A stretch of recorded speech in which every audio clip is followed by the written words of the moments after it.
Yeah,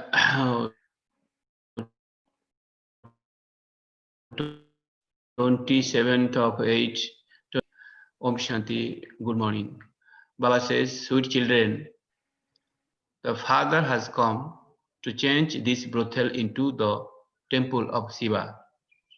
Your duty is to give God's message to even prostitutes and to benefit them.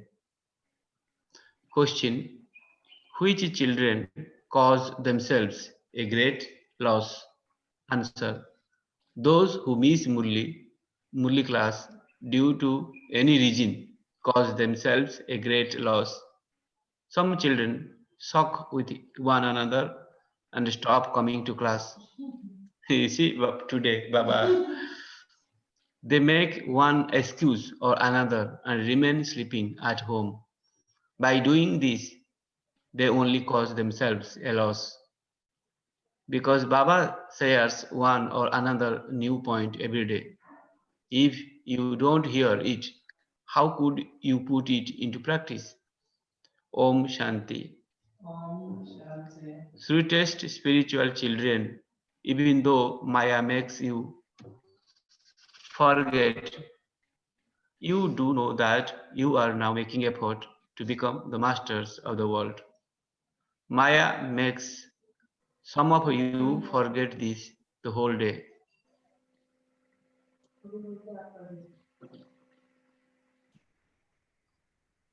Okay. Are you ready? Okay, start. Pardon? Just started.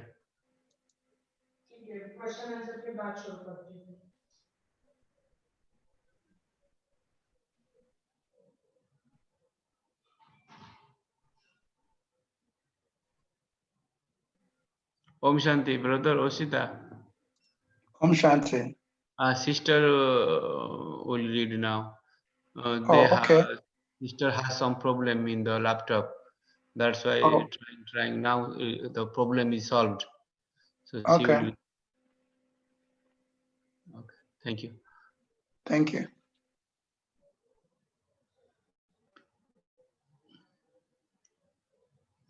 We'll keep silence. 1 minute silence. She's joining.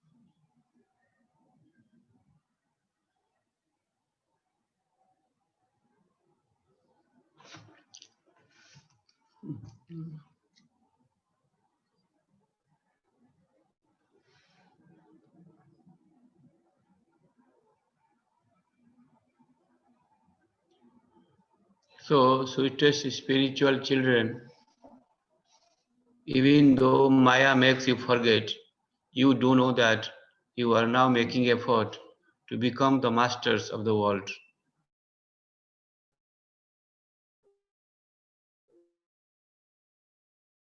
Maya makes some of you forget the Father.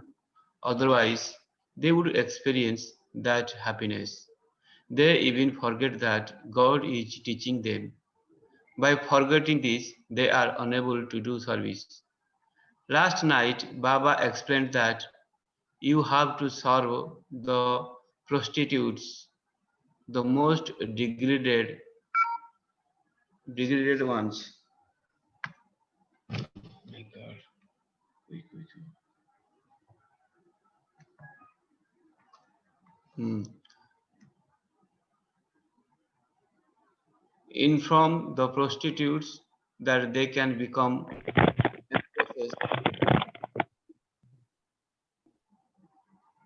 empresses of the world of heaven by imbibing the Father's knowledge. The worldly cannot become that. Those who are educated and know everything can arrange for them to receive this knowledge.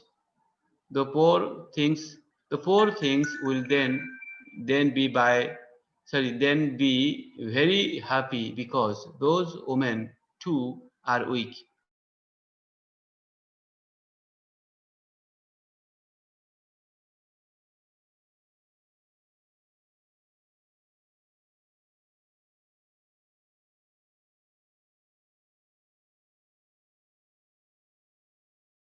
It is because of your name you can once again go to the temple of Shiva by making this effort. You now perform such dirty acts just for money. Now stop doing that. By explaining to them in this way, they will become very happy. No one can stop you because this is something good. God belongs to the poor. They do such dirty work for money. It is like a business for them. You children say that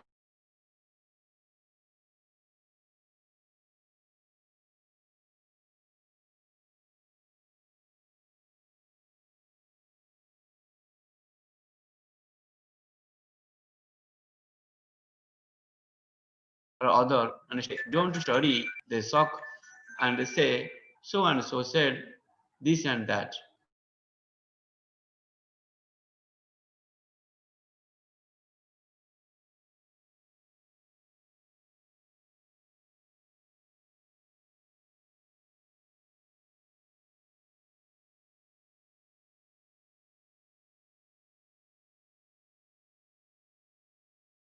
When you come to class that you can due to one reason and just go back to sleep. Okay, today I will not go to class.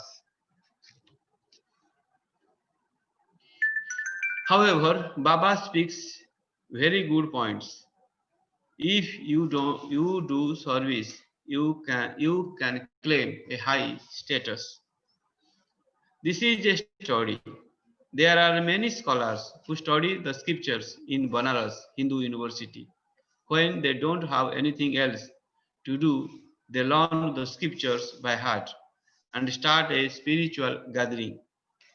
There is no aim there. Through this study, everyone's boat can grow across. Therefore, you children should serve those who are the most degraded. When worldly people hear that such women come here, they don't feel like coming here because they are body conscious. They feel embarrassed. Okay? Open a separate school for them. Other studies for the livelihood of bodies are only worth a few pennies, whereas this study is for 21 births. So many can be benefited. Generally, it is the mothers who ask if they can open a Gita Parsala in their homes. They have a lot of enthusiasm for doing God's service. Men are constantly wandering around in their clubs, etc. For the worldly, it is heaven here. They continue to follow so much fashion, etc. But look what the natural beauty for the deities is like.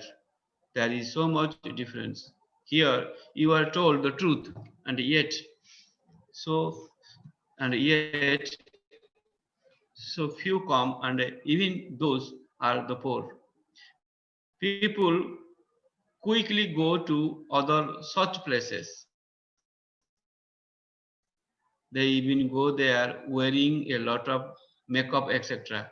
Gurus now even arrange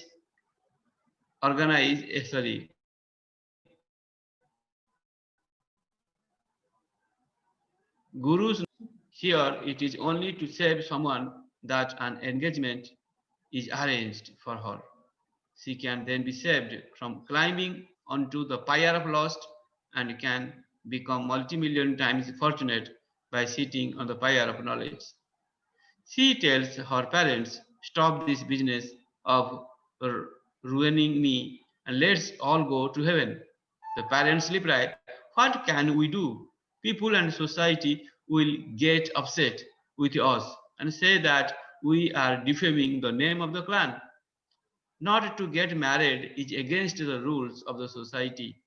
They can't let go of people's opinions and, and the code of conducts of their clan. On the path of devotion, they sing, mine is only one and none other. There are only Mira's songs. Amongst, among the females, Mira is the number one devotee. Narad has been remembered as the number one of the males. Now, Narad and Mira, the two strong devotee, is written in the scripture books. All the stories belong to now. Who is Narad? We are Narad. There is a story about Narad. When a new person asks you whether you can marry Lakshmi, ask him to examine himself to see if he is worthy. Ask him, are you completely pure, full of all virtues, etc.? This world is vicious and impure. The Father has come to remove you from it and to purify you. Become pure, and you will then become worthy enough to marry Lakshmi. Some come to Baba and make a promise. Then they go home and indulge in vice. Baba receives such news. Baba says, the Brahmin teacher who brings such people here also becomes affected. That is the story of the court of Indra. Those who bring such people here are also punished. If somebody is not pure, they can't go to Madhuban to meet Baba. If by telling lie they come, it will be punished for them. Baba always tells you teachers not to bring weak ones here. Otherwise, even your stage will fall. Because you are bringing them against the rules. In fact, it is very easy to become a Brahmin teacher. You can become that in 10 to 15 days. Baba shows you very easy methods to explain to anyone. You people of Bharat belonged to the original eternal deity religion. You were residents of heaven. You are now residents of hell. You have to become residents of heaven once again. They are sorry.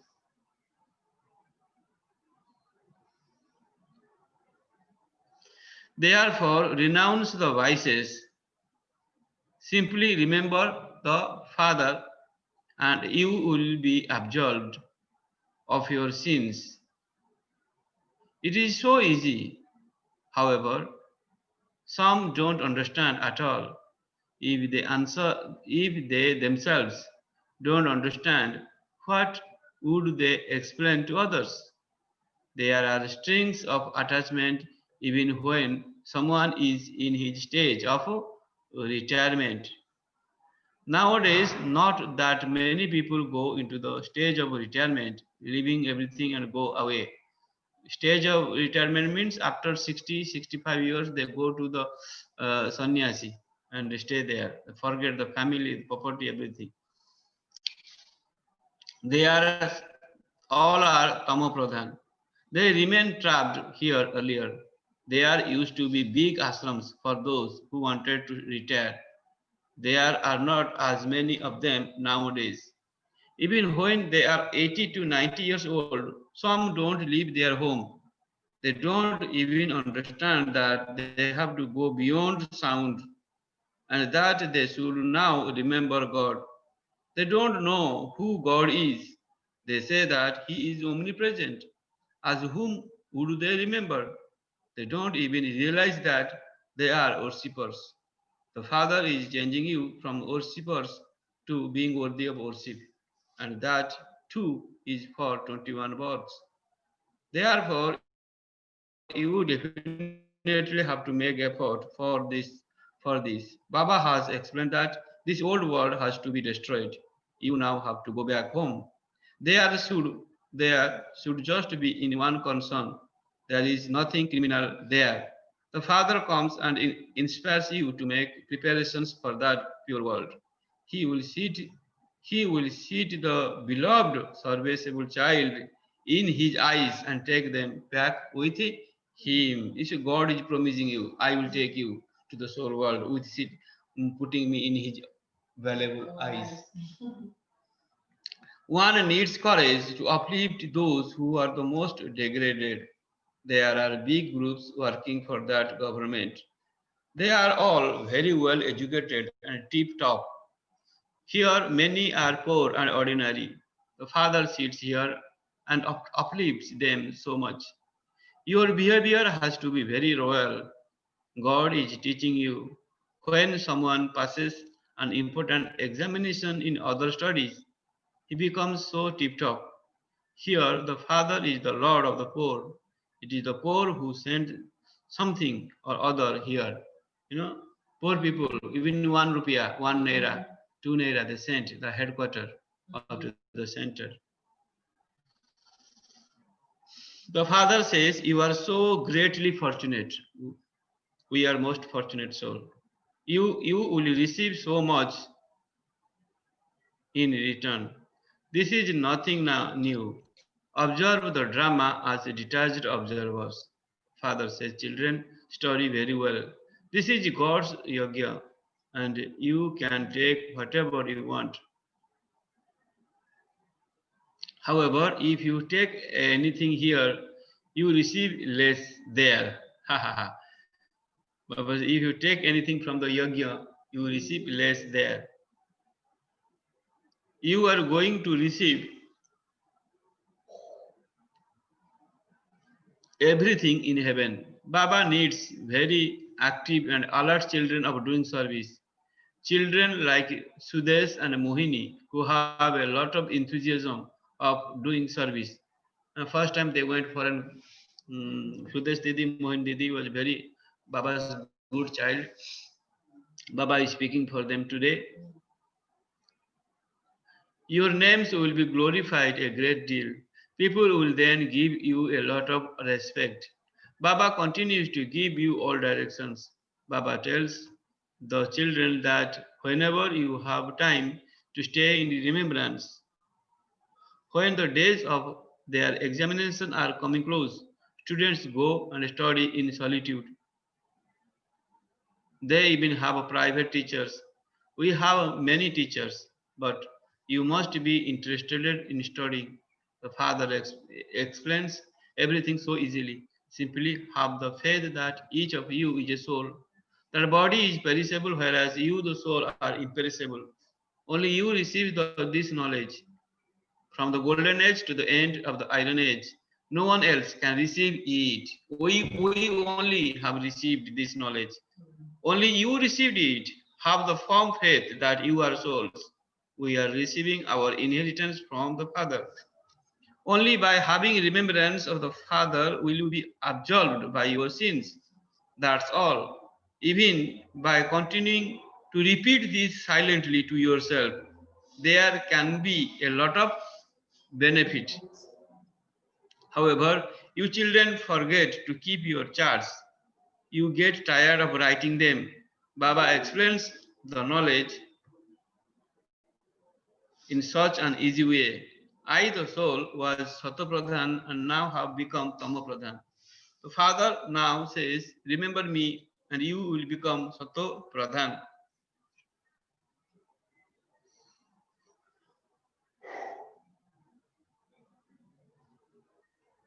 Sorry. This is so easy and yet you forget. For as long as you sit here, consider yourselves to be souls. I, a soul and a child of Baba. By remembering the Father, you receive the sovereignty of heaven. By remembering the Father, your sins of half the cycle are burnt away. Baba is showing you such an easy method. All the children hear this. This Baba also practices this himself.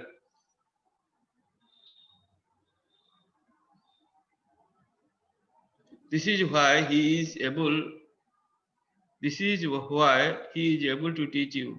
I am Baba's chariot and Baba is feeding me. You children too should think in the same way.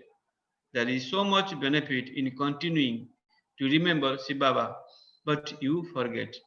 This is this is so easy. When you don't have any customers in your business, Sit down in remembrance and practice. I am a soul. I have to remember Baba.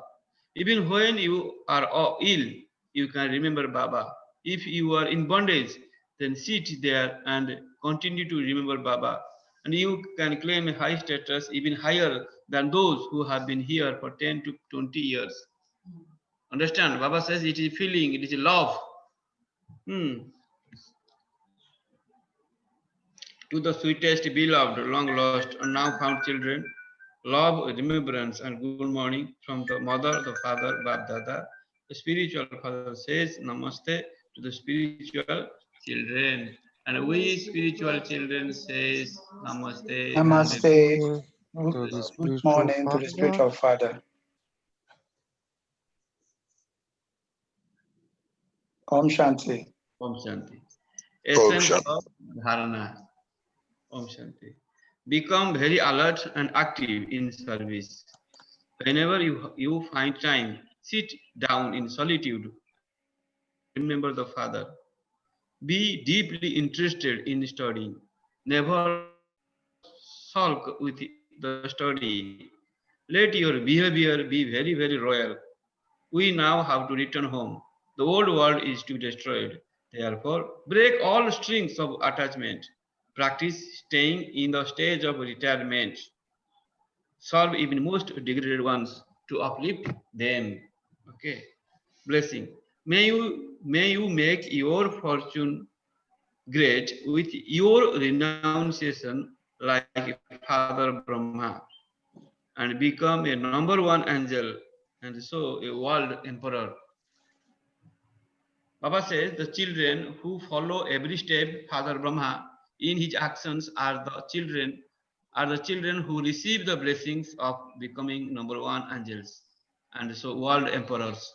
Their minds and intellects are always surrendered to the Father. The Father Brahma, with this great renunciation, received great fortune. That is, he became the number one perfect angel who become the number one world emperor. In the same way, the children who follow the Father will be great and full renunciates. They will discard all trace of vice from even their sanskars. Those are very royal. So 108 souls, and then eight souls. 8 souls will become the Supreme Judge at the end. Slogan: All supports are now to break. All supports are now to break, and so make the one Father your support. All supports are now to break. All the supports, monetary, we think we have plenty money. Forget. Money will not work. Health will not work. So how can you save your family? Think, Baba says. All supports are now to break, and so make the one Father your support. Important point. Baba says, Baba is my support. Forget any religion people. They are not my supporter. They want vice or something. Okay, but only Baba, the Supreme Soul, is my supporter. Thank you. Thank you. Thank you. Those who came late, just let me read for them essence. Today's Murli, 27th of August 2020. Baba says, sweet children, the Father has come. Sweet children, the Father has come to change the brothel into the temple of Shiva.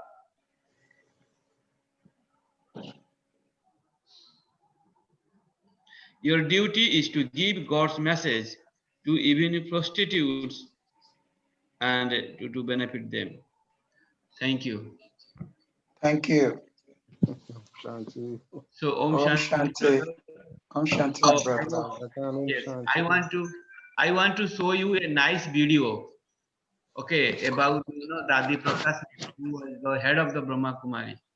Sister Jayanti, director of European countries, she and the brother Charlie from Australia. They both are sharing about specialities about Dadi Prakash. So Okay. Now you can speak one point, then we go to watch that video. Okay. Okay. Please continue, Brother Osita. Okay, Om Shanti. Om Shanti. Just my main point today, it's very unique to me. As a sweet child, even though Maya makes me forget, I should know that I am making effort to become a master of the world. Well, Baba also says that, from the essence, that we can take this teaching to prostitutes, even the most degraded ones of all, even the most lowly ones of all. We should inform the prostitute that they can become empresses of the world of heaven by imbibing the knowledge of the Father. Om Shanti. Om Shanti. Thank you, Brother Om Osita. Shanti. Thank you, Brother Brother Sita. Eugene. Thank you, my brother. God bless you. Om Shanti. Om Shanti. The point is that Baba says you can go to the prostitutes, and that's because of them they were called, and Bharat was called brothel because of them. Yeah. Yes, sir. Om Shanti. Om Shanti. Can you hear me? Yes, I can hear you, my brother. Yeah, that because of them, Bharat is referred to as brothel. Yeah. Please continue. Okay. Thank you, Brother Eugene. Om Then Shanti. Thank you. Brother Michael, Brother Benjamin, Brother Femi. Want to speak something, or we are going to watch the video?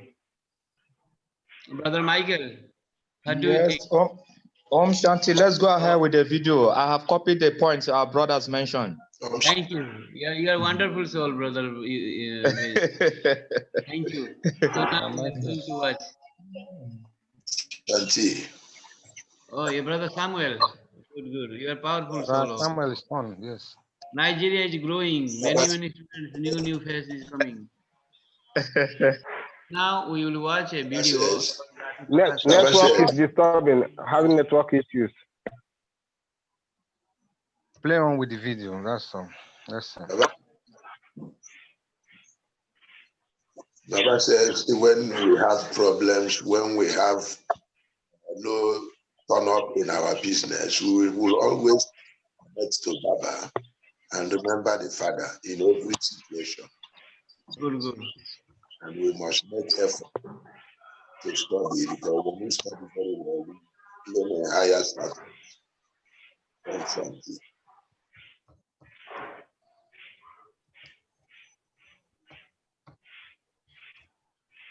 Om Shanti, Brother Samuel. Thank you, brother. It's like that is a network issue. Yes. Yes, see, this is. Can you see this? Not yet. Now you can see. Oh, we can see you only. We can see you, Brother Gagan. We can see your face, Brother Gagan. You can see my face, but you cannot see this. Just your face. Okay. Now you can see. Okay, it's coming. Yes. You can see? Yes, brother.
How Baba gave her that final drishti, and she was transported from being to Sister Jayanti and Brother Charlie. And Sister Jayanti, I believe we can hear you now. Okay. Om Shanti. Thank you for that beautiful video that emerged. Very lovely scenes of warm feelings in everyone's hearts, I'm sure. And I want to talk about Dadi in her role of leadership in particular. And I'm thinking about how Baba gave her that final drishti, and she was transported from being a person who was responsible on the external level for Maharashtra to suddenly being, together with Didiji, responsible for the whole yajna. And she carried that mantle of leadership with such grace and dignity, and very lightly and easily. It wasn't a heavy, burdensome thing for her. And that's because she discovered the secret of how to make it work. She knew that she had to win the respect of all the others around her. And I'm thinking about how Dadi Brijendra was in some of those photos. She was older than Dadiji. There were others who were, and Dadi Brijendra, of course, was very, very close to Baba. She knew Baba from before, of course. She was Baba's Lokik level daughter-in-law. And so she held a role of responsibility in the yajna. And then you had Dadi Pushpashanta, who also was senior in age and also in experience in a way. And so here was this young person, and today we would say somebody in their 40s or quite young. And so she was suddenly thrust into the role of being a leader. They say that some are born into leadership, some are thrown into leadership, and some work hard at it. So for Didi Manmoini, we used to say that she was born into leadership. And for Dadiji, we would say that she was thrust into leadership. And Dadi Janki worked to become her own leader and thereby a leader of others automatically. And Dadiji, as soon as she carried that mantle of leadership, she really took it on immediately. And it was no longer Dadi who was behind somebody, but now it was Dadi constantly in the foreground. And what she did was to give a huge amount of respect and love to all those whom she considered her seniors. And so she would call them, she would gather them together, and she would share with them whatever it is that was happening in the yajna and what were the possibilities of being able to deal with it. And because she gave them such respect, they in turn also gave her that respect. And so the leadership carried on in such a smooth, seamless way after Baba that nobody could have imagined that there could be such an easy transition. And of course, that last drishti from Baba was such that Baba, in a way, passed on the magic flute to Dadiji. When Dadiji would read the Murli, it was Baba's Murli, no doubt, but she would make us dance. We would feel like dancing as she read the Murli. And we would also see how she would make the Murli very relevant for whatever were the present situations and the present times that were happening at that moment. I want to fast forward to the final years, when in the last few years, maybe around the year 2000, and by then we were all down in Shantivan, and so the journey had been from Pandavavan to Gyan Sarovar and then to Shantivan. And in Shantivan, of course, it was multi-thousands, big, big gathering. And Dadiji's health was not so strong anymore. But one day she came into class and the gardener would have given her a little posy of flowers, very beautiful. So she would come and she would wave the flowers and she would wave at us, and then she would sit down. And a couple of times she then would say, today, Dadiji had a thought. And the thought is to have a gathering of 100,000 people. Do you think we can do it? And of course, everyone said, gee, Daddy, and clapped. And that was just towards the end of January. And she said, well, it should happen for Shivratri. And Shivratri was just a few weeks away.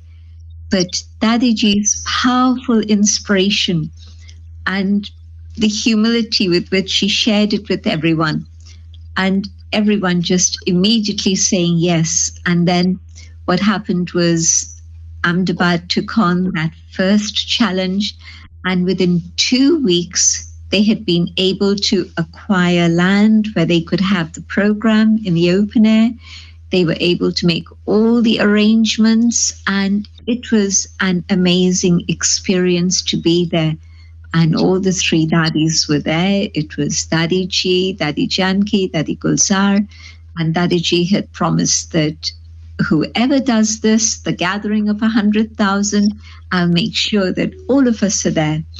And so it was a very powerful event, but it actually kicked off something that continued in India for the next couple of years. So first it was all the capital cities of the different states of India that had these big, massive events of 100,000. Prior to that, we never thought about gathering 100,000 people together. But from then on, that was the trend. And not just the big capital cities, then all the other cities in India also continued. And so regularly, Dadiji would be leading a delegation from Madhuban. Sometimes the other dadis would be in Madhuban, so they would come together. Sometimes they would be in other places, but they would all then congregate. And so it was amazing to see the humility and the love with which Dadiji would meet everyone, and then the authority she could command when she stood on that stage and she would deliver the talk. It was so powerful that 100,000 people would be absolutely enthralled, and they would want more and more and more.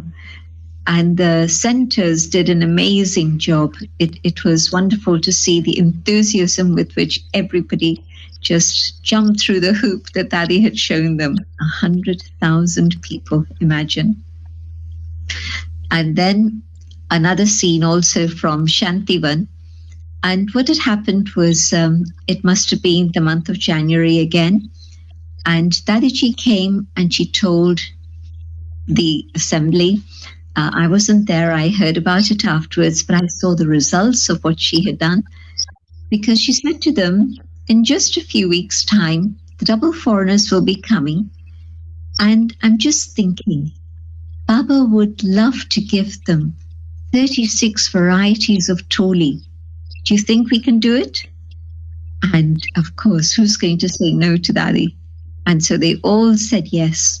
And by the time we arrived in early February, I remember going into the meeting hall just behind Diamond Hall. It used to be called Room 85, Hall 85. So there I saw the line of mothers and the line of brothers, and what they were doing was packing. And so they'd made up a list of how to make up 36 varieties. So there was going to be sweet tolis, there were going to be savory tolis, and then there was going to be nuts, and then there were going to be fresh fruits. And so somebody was dispatched to Delhi to get the dry fruits. Somebody else was dispatched to Ahmedabad and Jaipur to get the fresh fruits, and the tolis were being made and prepared. And of course, then it wasn't just for a small number, it was for everybody. And so I think around 2,000 packets of these toli, variety of toli of 36 varieties were prepared, and they were ready for us when we arrived for Shivratri. And so can you imagine the love that was filled in Dadi's heart for everyone? A very powerful, inclusive love. and she would just invoke Baba and say, "This is the thought I had from Baba." And the machine would start moving and things would start happening so quickly that it was all done very, very smoothly with total dignity and grace. And so Dadi was able to be like Baba, Karan Karavan Har. There were things that she did herself, and then there would be many, many things that she would inspire others to do also. I'm also thinking about how when Sakar Baba was there for many years, it was just Shiv Baba giving guidance and instructions. Then towards the last period, Baba would have what he called a seminar. And in that, he would invite the senior brothers and sisters to come. And they came together. And I happened to be, by chance, in Madhuban for that first seminar. I was very, very new, didn't even properly understand Gyan. But I was sitting on the wall, the little courtyard wall. And Baba came out of his room and beckoned me across and pulled me along with him. And so I was happy to hold Baba's hand, very, very soft and powerful. And as we approached the stairs that went up above Nirab Bhai's office, there were some rooms there on the top at that point. And Baba again tugged my hand, and so I followed him up the stairs. And then I thought it was time to wave goodbye. But Baba again pulled me. And so I sat just on that edge of the door and outside, because the dadis were sitting around one side and the senior brothers around the other side. And this was their seminar. And next to Baba on one side was Didi Manmoini and Dadiji. And on the other side, of course, it was Jagdish Bhai and others. And the seminar was about discussions for the future and service and so on. So Baba had started this system of meetings just around then. There were 3 points that they wanted to talk about. And the first one was about Mama and who should be appointed after Mama's departure. And Baba said, nobody can take Mama's place. The second point was from Dadiji. But at that time, Baba also said, all of you, pointing to all the dadis, all of you can travel around and you'll be able to give inspiration to the BKs. You'll be able to meet all the VIPs that Mama used to meet and the public, and it'll be very good service. So that started the service of the dadis traveling around in the way that they were later. So it was Baba's instruction. And Dadiji at that moment, very young, and she said to Baba, Baba, you've been talking about the seed stage. And I've noted down my chart. And she had this little piece of paper, and she started reading from that. Amrit Vela was very nice, but seed stage, maybe it was only 7-9 minutes, something like that. During Murli, it was very beautiful, but I loved what Baba was sharing, but I don't know whether that was seed stage. Should I count it in that? And then through the day, from time to time, yes, I was with Baba, remembering Baba, or with Baba. And then in the evening, again, it was just a few minutes. And so I look at my chart, and I have to say that it's not very much. And Baba gave her drishti filled with a huge amount of love. And Baba said, the child is very honest. And yes, this is what Baba would have expected. But yes, continue, and it'll definitely improve. But you are right. It's not so easy to reach the seed stage, even when you do have love for Baba and remember Baba with love. And during Murli, no, that's not seed stage. That is hearing Baba, the teacher, and absorbing Baba's teachings And that's important, but it's not the seed stage. In that moment, you could see a leader who was totally transparent, completely honest, not just with Baba, but with the family also. How many of us even today would have the courage to read out our chart in this way? But she was a soul who had never ever spoken a lie in the whole of her life. And she was able to acknowledge that with that inner strength and authority of truth. And so truly one who was following in the Father's footsteps of having total truth.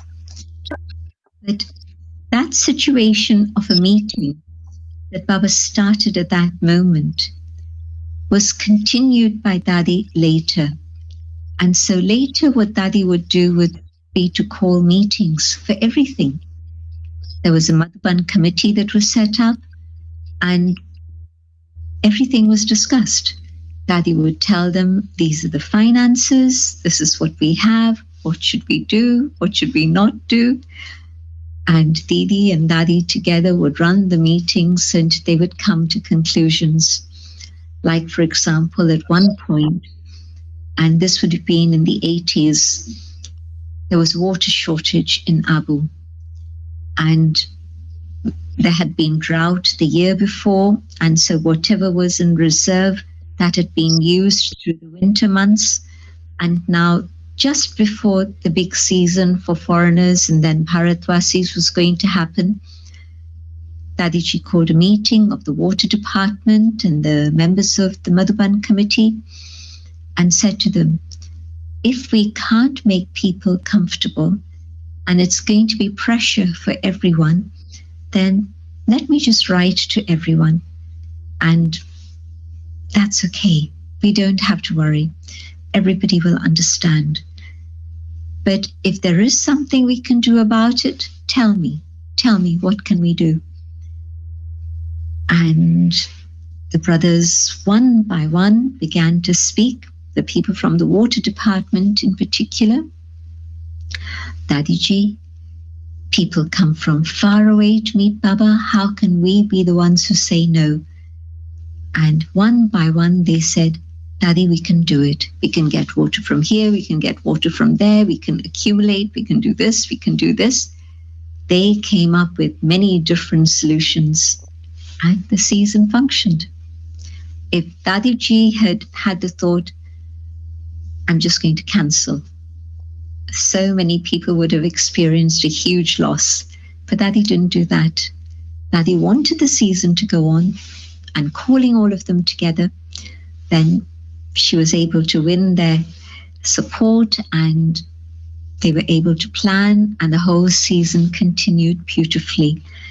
And so the power of the gathering, and Dadi, the one who, with that determined thought of doing what is best for all, bringing them together, made it happen.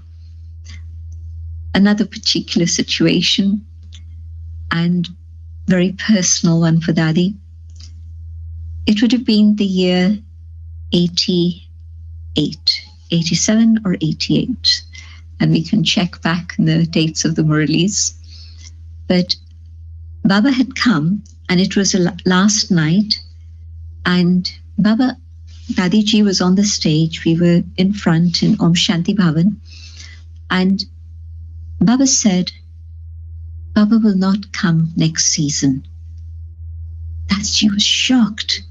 She said to Baba, Baba, how is that possible? And Baba very quietly, very lovingly, with a smile, the smile never left Baba. And Baba said, no, Baba's not coming next season.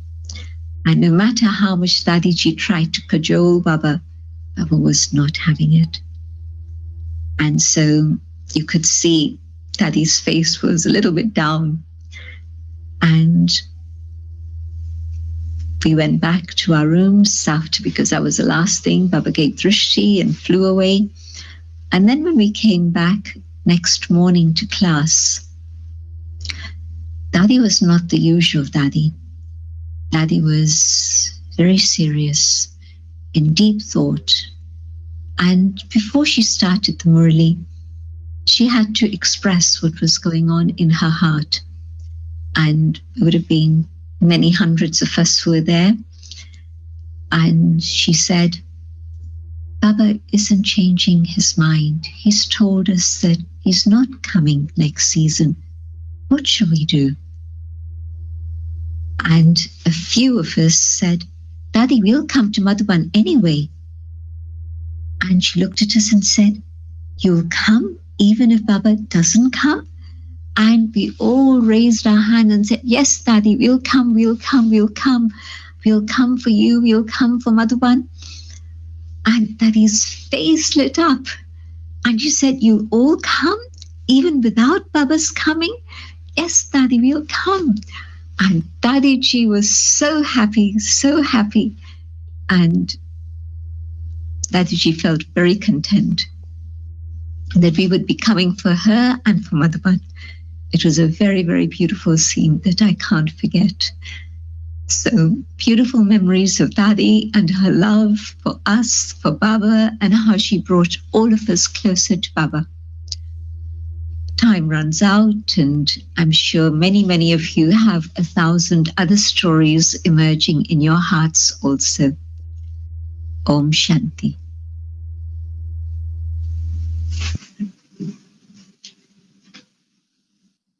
Thank you, Sister Janti, for sharing from the heart and taking us back to those experiences, even though we weren't there. So thank you for taking us there. And now we're going to set up Brother Charlie's video to... Okay. Om Shanti, Brother Charlie. Yes, Helen, Om Shanti. If we can just get your... Yes, I can hear you. So if we can just get your video to come on.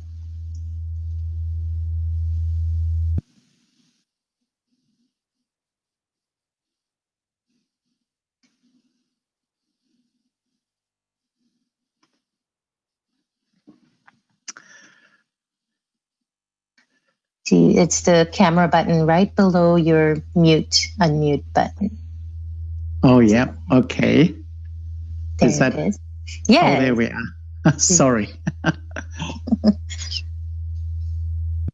So thank you so much, Gentiben. I think you took us all on an incredible journey with you. And today I've been, like I think everyone listening, reflecting so much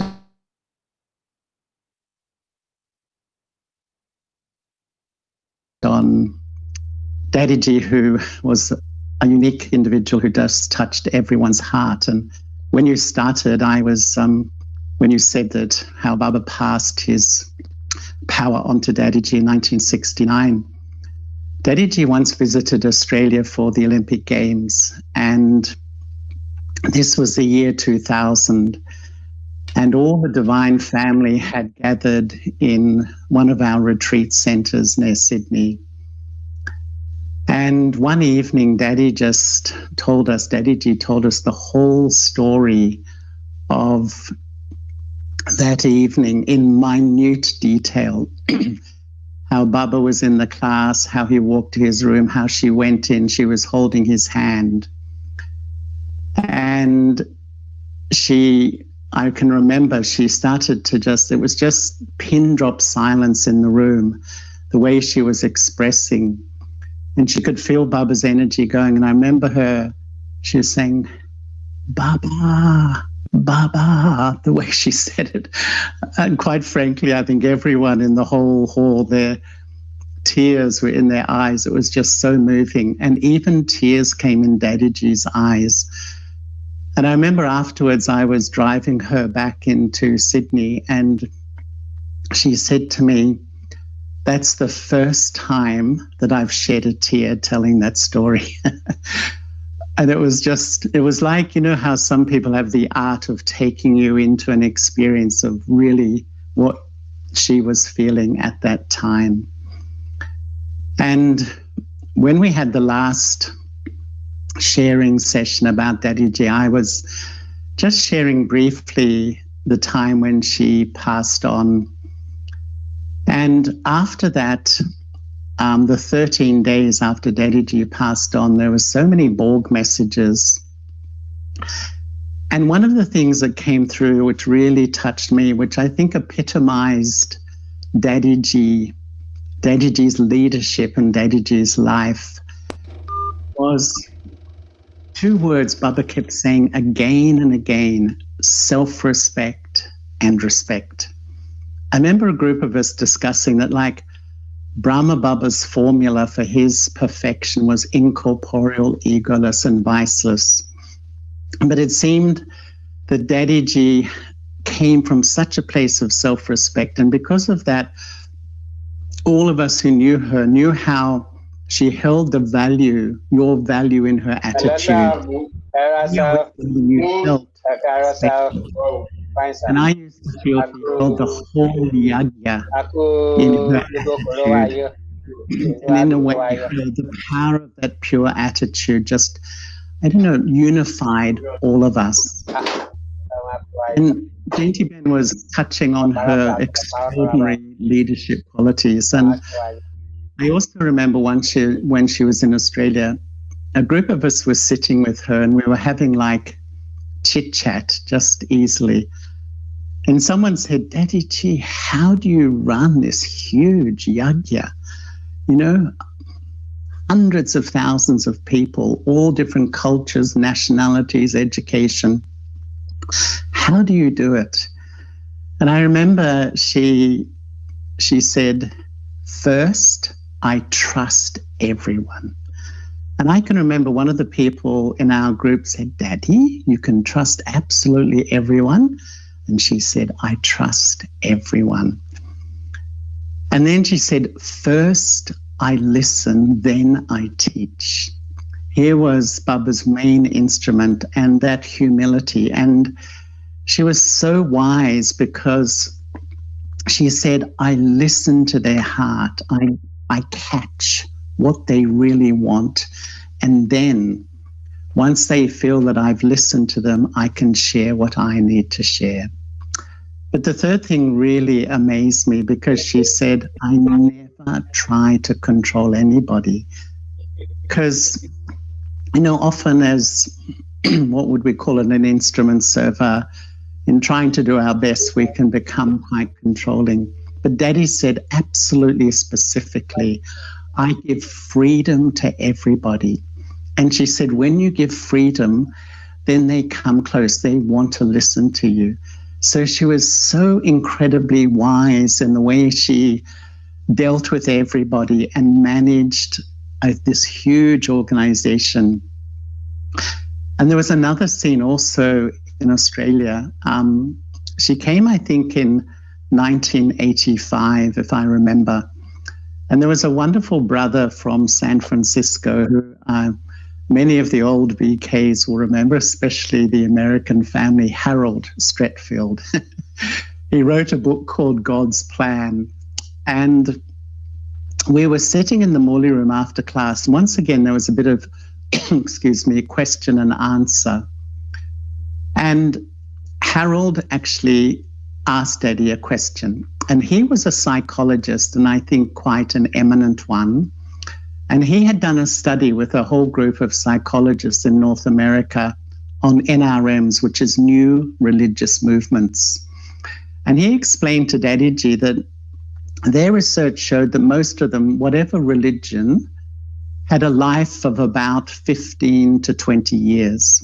And he described how they have a charismatic leader, a few followers come, firstly.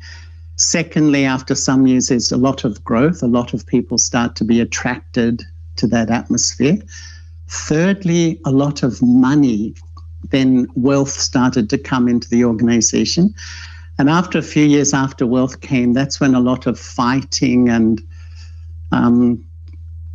conflict began. And then some of them divided and some of them even completely finished, some of these organizations.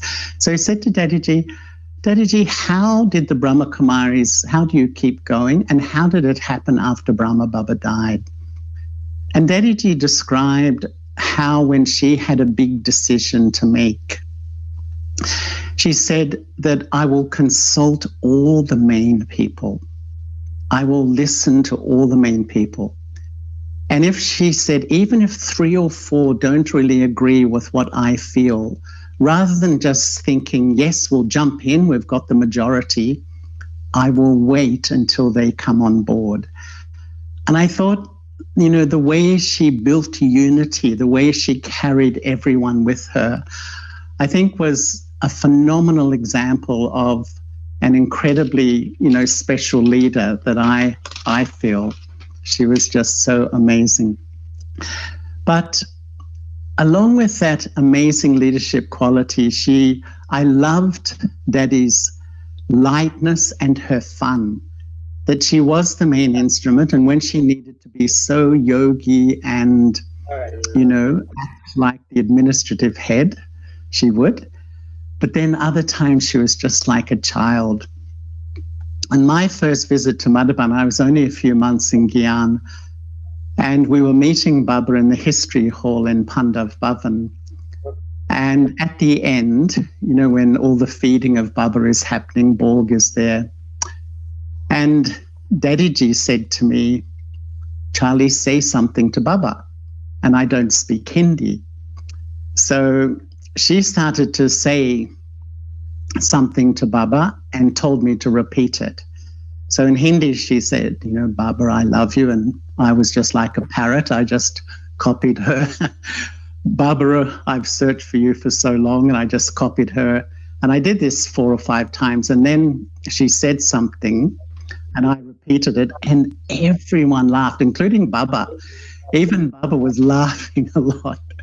And she said in Hindi, Baba, I'm a monkey. And I looked in Baba's eyes, you know, and said, Baba, I'm a monkey. And I've often felt, I wonder how many of Baba's children have said that. But I love Daddy's playfulness and her fun. She loved to have fun. So, you know, even though she played the part of the leader, she was always the child. And I really appreciated that. And I remember another time in a similar vein, we were having Brahma Bhojan. And that was one of the most enjoyable things when we went to Madhaban with Daddy and Daddyji and Didiji. And it was just like Brahma Baba. Often they'd set up a history hall and you would sit on the floor in lines. Everyone would be in silence. And the servers would come in and serve your whole meal.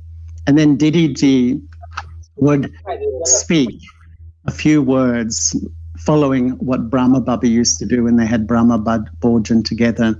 I don't, know the words. Gentiben, I'm sure, would remember. But then we'd all start to eat in silence.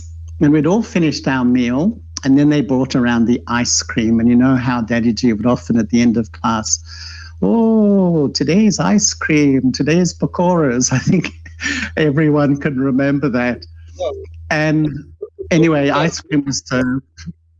And once it was fully served, Daddyji got her ice cream and she just poured it all over Didiji. And then Didiji did that to Daddyji. And then, as you could imagine, what happened amongst everybody. But I found it so endearing that the leaders of our organization were just so, in a sense, humble and just like playing like Baba's children. It was really something which was incredibly sweet and incredibly touching. But just as Daddyji could be light, she could also be so incredibly powerful. As Gentiben was saying, that sometimes her authority was extraordinary. And I have a memory, I once went to America when Didiji was going, and in fact, a day or a few days before Didiji was to go, Daddy Janki rang me and said, would you be able to go? And I said, why not? I'd love to go. So I flew to New York and I went with Daddyji, as I think Gentiben was there was quite a few. And on the way back to Australia, I stopped in Madhaban. And one morning we're in Murli And everyone who listened to Daddy G's Murli remembers how entertaining it would be. And this time all the senior sisters had come from all over India. And there wasn't a scheduled meeting with Baba. So Daddy G would read a few lines of the Murli, and then she kept saying, look, all of Baba's lovely children are here, Baba's special children. Baba should come and meet you. And then she'd read a few more lines and say, and then at the end of the Murli, she said, Gulzar, come, go to Baba. And as we know, Daddy Gulzar is so humble. And so Daddy Gulzar came and went into trance, and Baba came. This is like at Murli time, before breakfast. And it was really such a wonderful scene, because Baba came and he said, I haven't come to speak the Murli. I've come to fulfill the love of the children. And each one of those older sisters, the first was Daddy G, just went into Baba's arms. And Baba, you know, it was just, I just really saw why they were such powerful souls, because I saw the depth of love. Baba gave them all drishti, he stroked them, he patted them. And I saw that, you know, that love from Baba was so powerful, it had taken them beyond everything. But it was really Daddy G who absolutely pulled Baba down to meet all the children. And that was her incredible authority, in a sense, you know, over Baba. And yet at the same time, you know, she was so childlike with Baba too. I can remember once we were sitting in front of Baba, and it was at the end of the night, a little bit of chit-chat going on. And Daddy G, like a small girl, said to Baba in a very sweet way, Baba, when can we go home? The way she asked was so lovely. And Baba smiled, and Baba said, when all of you say it like that from the heart, it will be time to go home. But it was just so special, the way Daddy just asked with such a pure heart and such an honest heart. And one of the things which I found really especially touching about Daddy G, so many qualities, but was her inclusiveness. I think, you know, she was always seen to me, you know, to make everyone feel that they belong, that you really belong. Because we all know as old souls, sometimes little things make us feel a bit disconnected and alienated. And once I went to South India on a train with Daddy G and a group of double foreigners in the early 80s. And I forget how long it takes to get to Bangalore, but it was well over a day. And Daddy G came into our cabin and read us the Murli in English. She just knew how to really touch hearts and just win that love, that pure-hearted love. And when we arrived in Bangalore, we had some programs, but I remember we were at the main center and all the family were coming to meet Daddy G, and they were prostrating themselves completely on the floor, their noses touching the floor.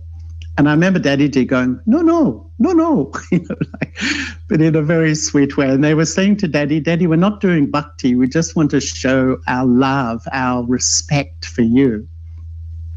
But quite a few of them gave Daddy coconuts and they were like money boxes, you know, that or piggy banks as we sometimes call them, that they'd made a little hole and they'd put some rupees and coins in. And it was, once again, it was that expression of love, he bhavna, for the yagya, for Baba and for Daddy G. And so she was given all these coconuts. And with a big smile, she got them all and she began to smash them on the ground, and money went absolutely everywhere, all through the hall. Coins were rolling around. And then she said, I want every single person in this hall to pick up a few coins and put it in Baba's box. There was a big Baba's box. So we all picked up some coins and we all put in Baba's box. And that was Daddy G's way of saying, I want everyone to create their fortune. I want everyone in this room to, contribute to this great task of God.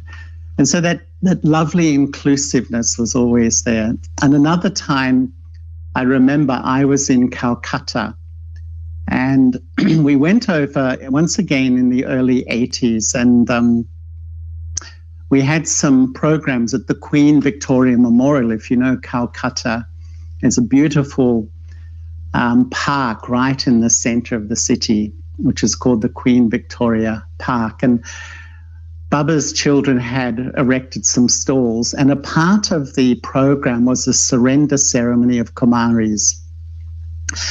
And at Amrit Vela, on the day it was to happen, there was a handful of foreigners there. Daddy G had this touching. And in the Murli class, she said, Daddy G had a thought. Genji Ben was saying, Daddy G had a thought. And she said, I think some double foreigners should surrender too. So she asked a few of us to do it. And so in the evening, they'd set up this beautiful stage, and they had a gadi for all those who were surrendering. So all these Kumaris from Bengal, I imagine, and a few of us double foreigners. And they had a big Shiv Baba behind, and they had a little thread that they connected from the back of our head to Shiv Baba. Can you imagine? We were all sitting there and we were connected to Shiv Baba. And anyway, the Kumaris, there was thousands of people there when it started, and one by one the Kumaris were honored and the families were honored. It was very beautiful. But it went on and on and on. And it must have been 4, 5, 6 hours. Once again, I can't remember accurately, sitting there threaded to Shiv Baba. And the next morning, Daddy G came into class and she looked at us and she said, oh, you had bhatti last night. You had bhatti.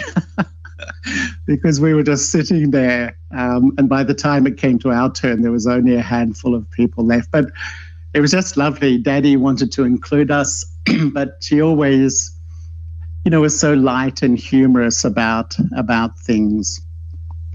And I think another aspect of Daddy's many qualities, and something so attractive in a leader, which I think just stood out, was her humility. And the first time she came to Australia was in 1977.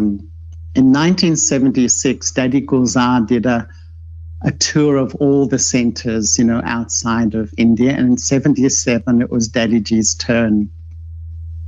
And I just returned to Australia from London. And I went up to Sydney. Daddy G arrived in Sydney with Ramesh Bhai, and Genti Ben was there too, and little Mahini.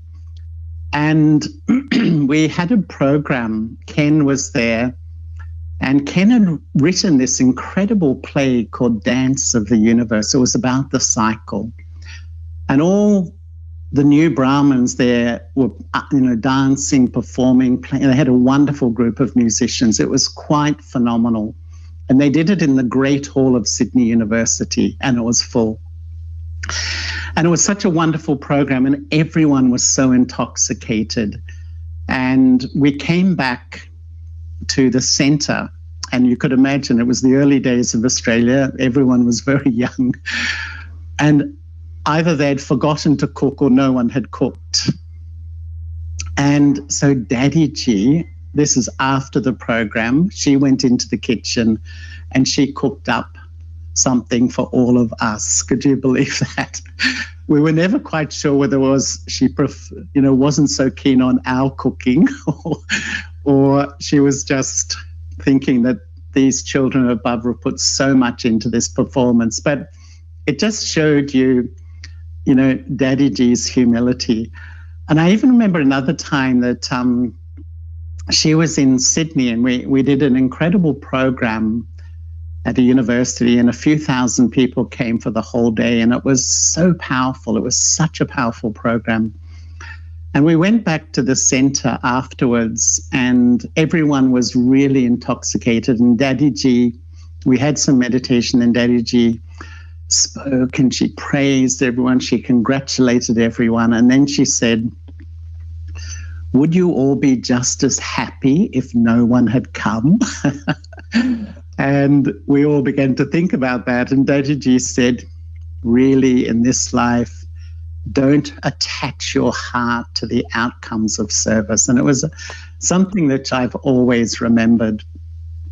And in that earlier trip to after that performance in Sydney, we went to Melbourne. And I'd been in Melbourne just for a few months, literally, and we put on a program at the Melbourne Arts Centre in this magnificent hall with a whole roof. It's a stained glass roof. And it was a very, very powerful atmosphere, really good quality audience. Once again, it was fairly full. And at the end, we had meditation. And Daddy G had given her talk, and she went and sat cross-legged on the front of the stage. And afterwards, so many in the audience came or rang the center, and, you know, quite a few had visions of like a goddess. You know, she was sitting there with that dignity, that purity, that love, and that spiritual power. And it left a huge impression. And a whole group of Brahmins were born out of that program. It was really something so lovely. And, you know, I remember the way Daddy G used to play with us sometimes too. She would, you know, with me many times, you know, she would have a toli, and you know how she'd go? You know, she'd hold the toli and then she'd put it to go in your mouth and you go, and she'd pull it back again. And you know, her expressions, she could be so playful. And I think, you know, once again, she just really knew how to really touch the hearts of everybody. But I remember once, and this was in Daddy G's later years, probably the thing I remember most about her was the incredible love. Just that ability to go beyond all things and just give love, a love that was so powerful it just would pull the heart to Baba. And once I was meeting her in Gyan Sarovar, she was on the stage, and I'd just arrived from somewhere. And Daddy, it must have been in the early 2000s, just a few years before she departed. And I went up on the stage and I knelt down in front of her, and she gave me long drishti. And I went to put out my hand for Toli, and she grabbed my hand and she kissed my hand. And I don't know, it was just so incredibly touching for me. Just the way Daddy G would just, you know, express. And I just loved the way she wasn't body conscious, obviously, or self-conscious to express love, which I think is the incredible beauty of this life. And she really sort of drew the ocean of love, you know, from above. And I had come in Gyan with a friend of mine in London from Australia. And we were together for some time. Then he went to America actually for service. And then, you know, a very, very sweet brother, but he moved away from Baba. And once when I went to Madhaban, Daddy G, she saw me and she said, where's this? You know, she said the brother's name. Where is he? And I said, Daddy G, I think he's sort of moved away a little bit. And really, I was amazed. Daddy G went, oh, my sweet brother, my lovely brother, oh, my brother. The way she spoke, you know, just so much love was there, just so much feeling for this soul. And how much I think she valued each and every Baba's child, knowing their sanskaras, knowing everything, she still had the capacity. And that's why I think she was such a great leader, and she really lived, left a memorial in absolutely everyone's hearts. And when she had left the body in Shantivan, on the 25th of August in 2007, the day or so after, many of you would have been there, we went into Daddyji's meeting hall and shared stories for hours and hours about Daddyji. And everyone had so many personal stories of how her love, her care, her kindness, and how she'd reached out to touch everybody. And listening to all those stories, I remember it was just so moving, so moving. Really, she definitely left a huge memorial in my heart and was a phenomenal inspiration of really, what does a Raj Yogi look like in practical. And I loved that she wasn't religious at all. She was just natural, easy, loving, warm-hearted, kind, but deeply spiritual and deeply powerful. So there's so many other things I could remember, but I'm also looking at the time, and I know we've run out of time, but it's really a delight. It was so lovely listening to Genti Ben, and a delight to be remembering such a beautiful soul as Daddyji. So thanks, Sharona. Thank you, Helen. Thanks so much. Om Shanti, Brother Charlie. Thank you so much for that lovely reminder.